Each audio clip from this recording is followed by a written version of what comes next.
అయోధ్యలోని భవ్య రామ మందిరంలో బాలరాముడు సోమవారం కొలువుదీరాడు. 500 ఏళ్ల సుదీర్ఘ నిరీక్షణ తర్వాత వేలాది మంది ప్రత్యక్షంగా, కోట్లాది మంది పరోక్షంగా చూస్తుండగా బాలరాముడి విగ్రహ ప్రతిష్టాపన ప్రధాని నరేంద్ర మోదీ చేతుల మీదుగా జరిగింది. రామ్లల్లా విగ్రహ ప్రతిష్టాపన నేపథ్యంలో అయోధ్య నగరాన్ని సుందరంగా ముస్తాబు చేశారు. రామ మందిరాన్ని పూలతో, లైట్లతో అలంకరించారు. 100 ఏళ్ల తర్వాత రామాలయం ప్రారంభం కానుండడంతో కోట్లాది మంది భక్తులు సంతోషంలో మునిగిపోయారు. అత్యంత వైభవంగా ప్రాణప్రతిష్ఠ కార్యక్రమం జరిగింది. అయితే కొందరు మాత్రం రామాలయ ప్రారంభానికి ఇంత హడావుడి, ఆర్భాటాలు అవసరమా అని ప్రశ్నిస్తున్నారు. అలాంటి వారికి మహాసహస్రహోదాని పద్మశ్రీ అవార్డు గ్రహీత గరికపాటి నరసింహారావు స్ట్రాంగ్ కౌంటర్ ఇచ్చారు. రామాలయానికి ఆర్భాటం ఎందుకు అవసరమో స్పష్టంగా విడమర్చి మరీ చెప్పారు. భవ్య రామ మందిరం కోసం ఆర్భాటాలు అవసరమా అనే వారికి గరికపాటి నరసింహారావు దిమ్మ తిరిగే సమాధానం ఇచ్చారు. రాముడికి ఆర్భాటాలు అవసరమేనని, ఆయన రాజు అని అన్నారు. రాముడి గుడికి అంత ఆర్భాటం ఎందుకని కొంతమంది అంటున్నారు. మామూలుగా చేయొచ్చు కదా అని చెప్తున్నారు.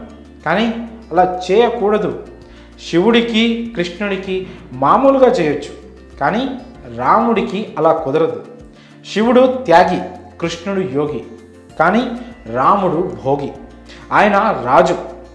మామూలు ముఖ్యమంత్రి వెళ్తే కనుక 10 కార్లు, 10 మంది కార్లు వెళ్తుంటాయి. అదే మహారాజు వెళ్తే ఎలా ఉంటుంది? ఆర్భాటాలు అవసరమా అని మాట్లాడితే ఎలా అని గరికపాటి ఎదురు ప్రశ్నించారు.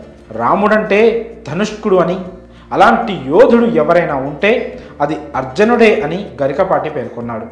కాగా భవ్య రామ మందిరంలో బాలరాముడి ప్రాణప్రతిష్ఠను కనులారా చూసేందుకు దేశ విదేశాల నుంచి వేలాది మంది అయోధ్యకు తరలివచ్చారు.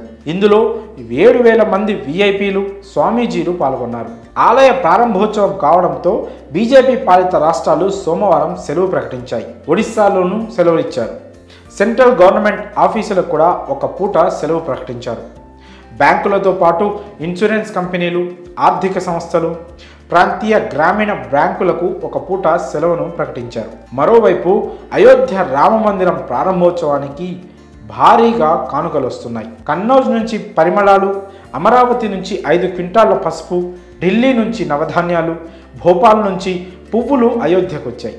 ఇవన్నీ చూసి ఇంత హడావుడి దేనికంటూ కొంతమంది విమర్శలు చేస్తున్నారు. అలాంటి వారికి గరికపాటి స్ట్రాంగ్ కౌంటర్ ఇచ్చారు. మరి ఈ విషయంలో మీ అభిప్రాయాలను కామెంట్స్ రూపంలో తెలియజేయండి.